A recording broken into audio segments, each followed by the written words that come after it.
MUI Kabupaten Grobogan menyelenggarakan seminar kebangsaan dengan tema pencegahan judi online, pinjaman online, dan game online dalam upaya meningkatkan ketahanan keluarga dan masyarakat. Kegiatan tersebut dilaksanakan pada hari Selasa, 30 Juli tahun 2024 bertempat di Gedung Ripta Loka, Kompleks Setda Kabupaten Grobogan. Hadir dalam acara tersebut pengurus PCNO, PD Muhammadian, PC Muslimat, PD Aisyah, DPD MDE, Asidikian MT, pengasuh Pondok Pesantren Pemuda Pancasila, dan MUI Kecamatan Sekabupaten Grobogan. Adapun narasumber dalam seminar tersebut Profesor Dr. Haji Muhyar Fananin MAG, Direktur Pascasarjana UIN Wali Songo Semarang, dan AKBP Dr. Dedi Anung Kurniawan, SIK MSI, Kapolres Grobogan. Seminar kebangsaan dibuka oleh Anang Armunanto, Esos MSI, selaku Sekda mewakili Bupati Grobogan. Dr. Yasin selaku Ketua MUI Kabupaten Grobogan dalam pengantar seminar menyampaikan bahwa manusia secara umum mempunyai dua kecenderungan yang berbeda dan bahkan 180 derajat bertolak belakang dalam Al-Quran Surat Asy-Syamsi ayat 8, yaitu kecenderungan baik dan kecenderungan buruk. Kecenderungan baik itu kekuatan iman dan ilmu, sedang kecenderungan buruk paling berat adalah hawa nafsu.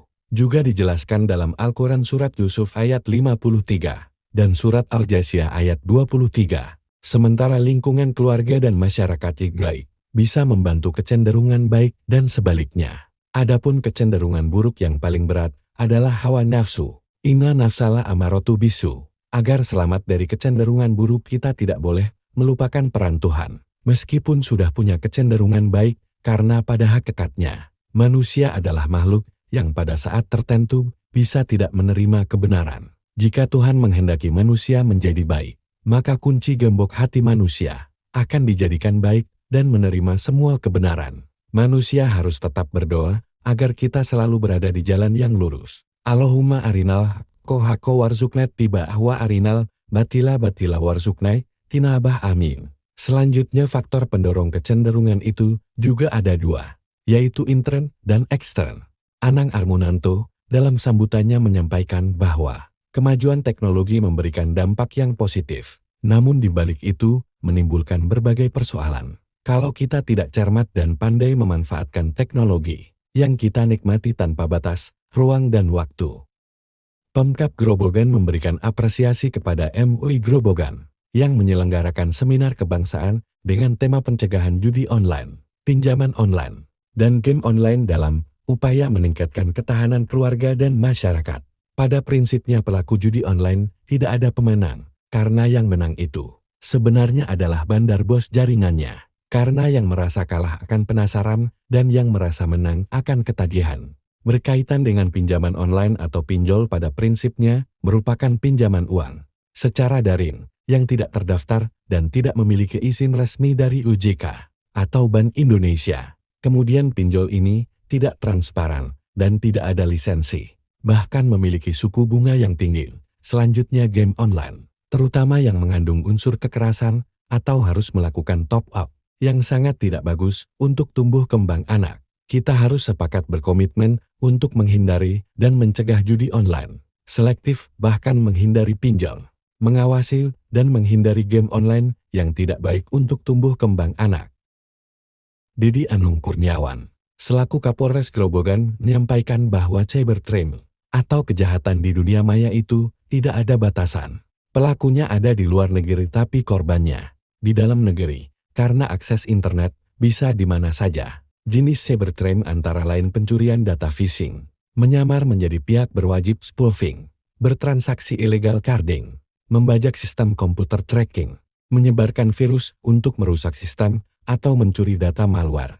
Sedangkan judi online adalah taruhan atau untung-untungan melalui internet dengan menggunakan uang sebagai taruhan dengan sistem transaksi langsung, seperti sinyal poker dengan mata uang chip, atau dengan sistem deposit harus melalui pendaftaran akun dan deposit dana. Pasal persangkaan cybercrime ada dua, yaitu tindak pidana umum KUHP pasal 303, melakukan tindak pidana perjudian, diancam hukuman penjara antara 4–6 tahun, dan tindak pidana khusus berdasarkan Undang-Undang Nomor 19 tahun 2016 tentang perubahan atas Undang-Undang Nomor 11 tahun 2008 tentang ITE pasal 45 ayat 2, juga pasal 27 ayat 2.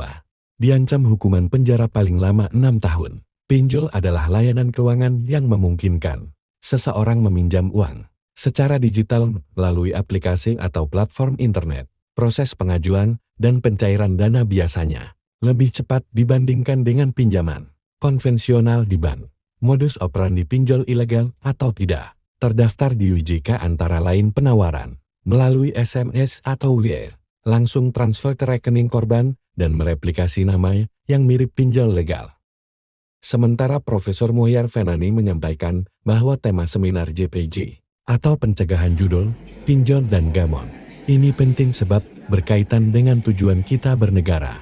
Kemudian daripada itu, untuk membentuk suatu pemerintahan negara Indonesia yang melindungi segenap bangsa Indonesia dan seluruh tumpah darah Indonesia, dan untuk memajukan kesejahteraan umum, mencerdaskan kehidupan bangsa, dan ikut melaksanakan ketertiban dunia berdasarkan kemerdekaan, perdamaian abadi dan keadilan sosial.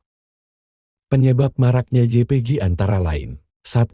Kurangnya perlindungan atas warga negara oleh negara dari rayuan JPG, yang mayoritas berdomisili di luar negeri yaitu Filipina, Kamboja dan Vietnam. 2. Kurangnya penegakan hukum. 3. Kurangnya literasi digital masyarakat. 4.